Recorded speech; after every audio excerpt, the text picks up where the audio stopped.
going to show you through some of the functionality on our iPhone app for Sales Pipeline. On the home screen, you can go to your listings. You can look at the dashboard where all of your leads live. You can load a new lead and you can even have a look at our reporting.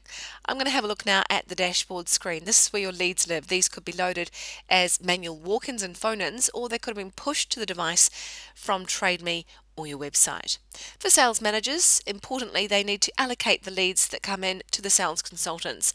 The third lead down, the Kia Optima, Chris Hanlon, awaiting action, I'm going to allocate this lead. So click on the lead, go to the plus symbol in the top right corner, click on Allocate Lead. Under User, find the sales consultant you'd like to allocate the lead to, tap on their name. You can add notes, or you can just hit Done.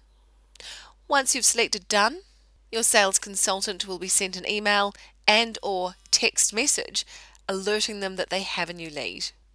I'm now going to go back to the main dashboard screen, and under that plus symbol in the top right corner, I'm going to load a new lead from scratch.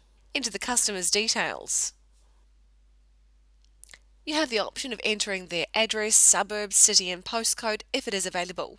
You need to enter what type of lead it is. You'll see an asterisk next to this, meaning it's a mandatory field. Were they an email, walk-in or phone-in? So in this case, they were a walk-in. Hit Done.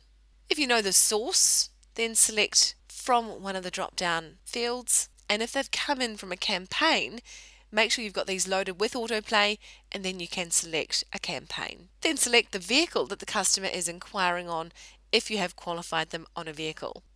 To make this easier, you'll see a keyword search, meaning you can allocate and find the car a lot quicker. Select the vehicle. Once you're happy with the very basic information, hit the Done button. It's going to do a dial up and look at any customers that may have been loaded with the same name or email address so that there aren't any double ups. It obviously has found that there are some similar names, but I do want to override this, so I press the Create button and say yes, I am sure I want to create this lead. So now I have the very basic lead details entered into my system. I'm now going to show you through updating the progress items, which is the road to a sale or where you finished up with the customer, and also how to diarise the events forward. It's an important step because we want you to diarise the event forward so that the lead is always in the right position on your dashboard and you don't get too many overdue or out of date actions happening. So first of all, progress item. It defaults to awaiting action. Tap on the awaiting action button and select where you got to in the road to a sales step. Hit Done. It automatically asks if you'd like to create a calendar event as well. I can tap yes and do this now, or I can tap no and use the calendar icon in the bottom row of this phone app right now. So I'm going to show you both ways. If I tap yes, it brings up this calendar event here. If I want to use the calendar at the bottom of the screen, I tap on the second box in that calendar icon, and then I select the date by tapping on the date and going to that plus symbol in the top right hand corner to create an event. Enter the title of the event, the type, in this case an outbound phone call, the time you wish to create this event for, and add any notes. Once you're happy with the event, you can go back and you'll find that the lead has now positioned itself in your sales pipeline according to the calendar event that you entered. I'm now going to tap back into that and show you how the lead looks.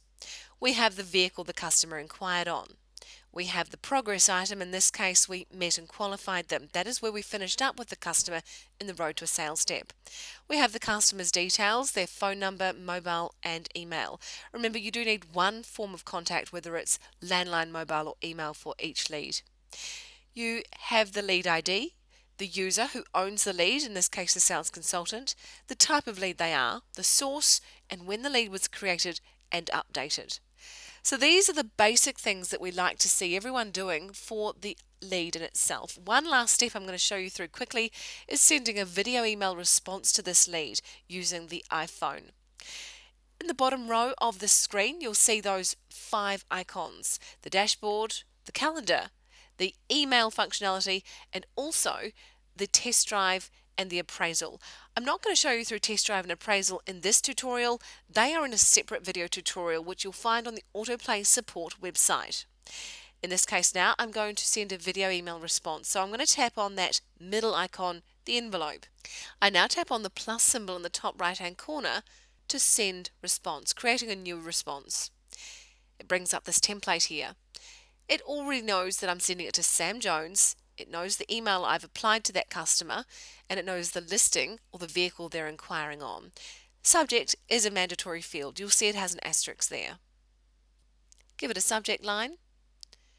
Scroll down to the main message field and type your message out. Once you're happy with the subject line and the message field, press save, which will allow you to now go to the next stage of the video email. We now want to record the audio. To record the audio, tap on the record icon, which is illuminated red in the left side there. The counter will come on. Once you see the counter climbing, it means you're recording your message. Talk for 30-45 seconds, answer the customer's questions. If they're a walk-in, ideally tell them how grateful you are that they came in to see you, and if they've got any questions that they'd like to follow up with, to contact you on the details below. And lastly, press stop. Once you've pressed stop, you've got the option to play that back or save it. I do recommend playing them back just to make sure the audio quality was good. Once you've played it back and listened to it, press save. Once the audio has been saved, in that top row you'll see the blue play symbol.